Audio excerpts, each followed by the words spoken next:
Hi, and welcome to the HR Link, where we have people-first conversations that centre around the humans inside your business.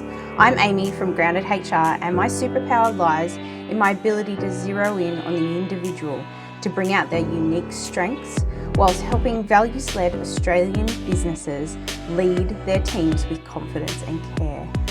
Here you'll find simple, people-first HR conversations and tips to take the stress out of managing your team and put the humans at the centre of everything. So let's jump in.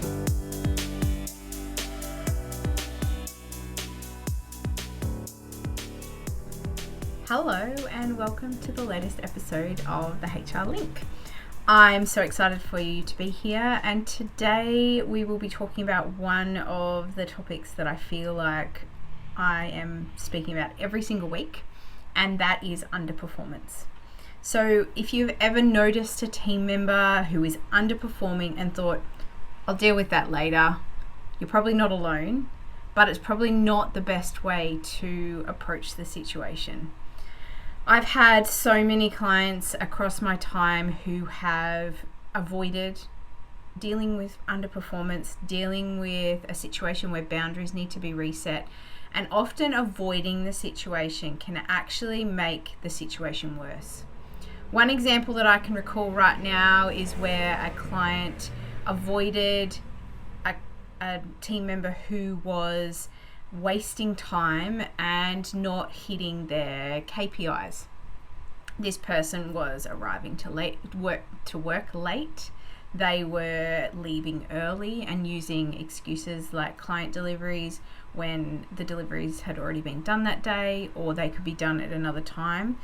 And basically it snowballed over time. Now, the challenge with that is that the longer you don't reset expectations, the harder it is to have that conversation and bring them back to where you expect them to be.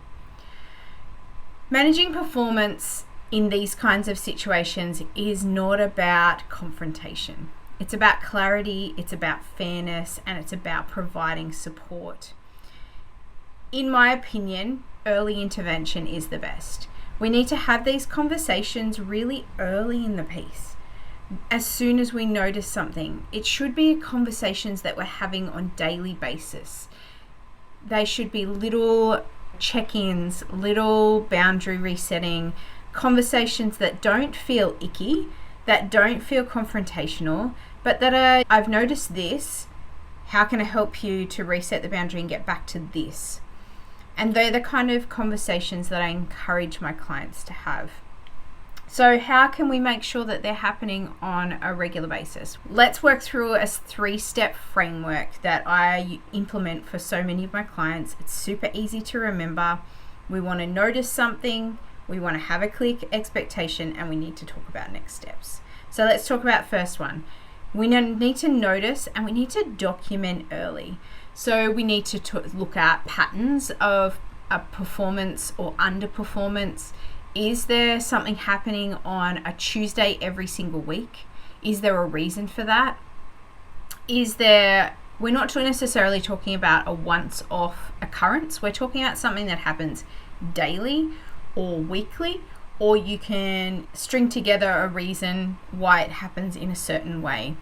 Example, something happens straight after a long weekend every single time. So that's the first part. We want to notice it and we want to document it down. Now, I encourage all business owners to become really familiar with making file notes. Now, you can use a template that suits you. It can be electronic, it can be in a written form, but it needs to be confidential and it needs to be easy for you to action. Because if it's not easy, then you're not going to do it. So create a system that works for you. The next step in the process is to have a really calm and clear conversation. We want you to focus on behavior and expectations, not about a person's personality or maybe what is happening for them outside of work. We want to look at what's the impact inside of the workplace. How is it impacting on the team? How is it impacting on performance? How is it impacting on all of those kinds of things?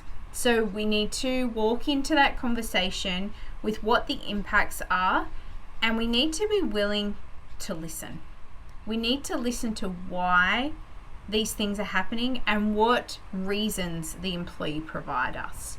Because if we go into the conversation with predetermined ideas of what's going on, we might not listen well. We need to actively listen to our employees and find out what is going on so that then you can support them and work with them. So the final step in that process is a clear next steps. So you need to set an expectation of what good looks like, what your expectations are, where those are set. Are those in a job description? Are they in a policy? Are they in a terms and conditions or an employment contract? Where are those expectations set? And then you need to look at how it's going to be supported. Is there support required from you? Is there support required from the team? Is it something that's outside of work that's impacting on work? Do they need access to EAP, so an employee assistance program? What is it that we can provide to the employee that is really going to support them in being their best self? Make sure that we follow up these conversations and document them either in your file notes, or best practice is absolutely to follow up with an email directly to the employee, so that you both have it written in writing, and so that expectations are really clear and that it wasn't just some flippant conversation that you were having. It was a serious conversation, and these are our expectations moving forward. One of the things I often have challenges with is what language to use in these conversations. Now, I really want to encourage you to start these conversations in a non-confrontational way and use the right language. So here's an example. I want to check in about something that I've noticed, and can we talk through about how we can get back on track? Now, super easy language change around making sure that we're leaving it open and that it's an open conversation, that you're not there to be a dictator and be really forceful in what you want, the expectations that you have, but we need to have a conversation. Everyone is human. We all have things that impact on our lives from outside of work into work. And there's also things happening within the workplace that you may not be aware of. And these conversations are where you become aware of them, and you can ensure that you're creating the right culture within the business. So an example where this process has worked really well for me has been when one of my clients had an employee who was not necessarily using inappropriate language, but it might have been too friendly in the circumstances.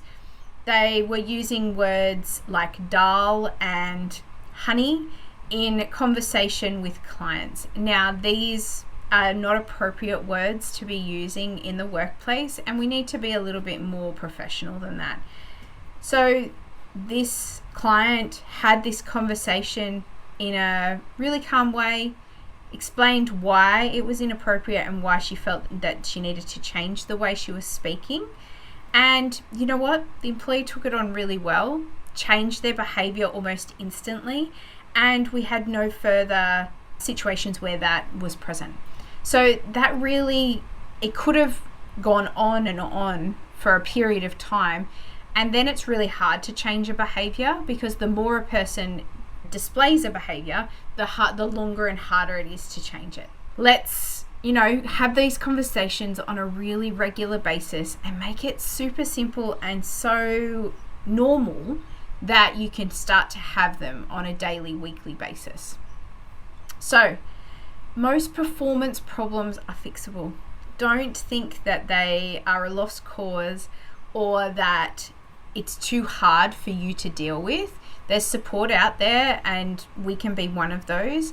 But approaching these conversations and addressing them early is really going to change how performance is managed inside your business.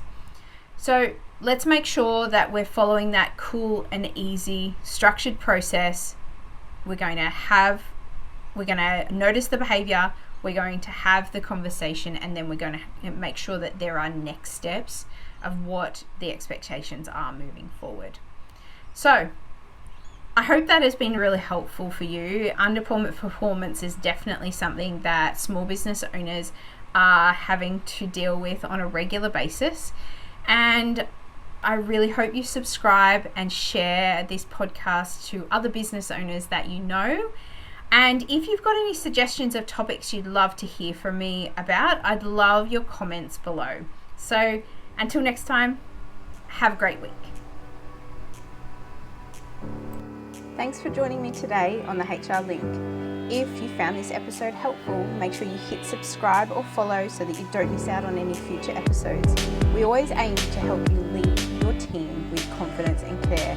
And if you're ready to take the next step, I encourage you to explore the HR Link. It's your HR partner in your pocket. We provide practical, people-first support to Aussie Australian businesses. You'll find the link below. But up until next time, keep leading with clarity, care, and confidence, and we'll see you then.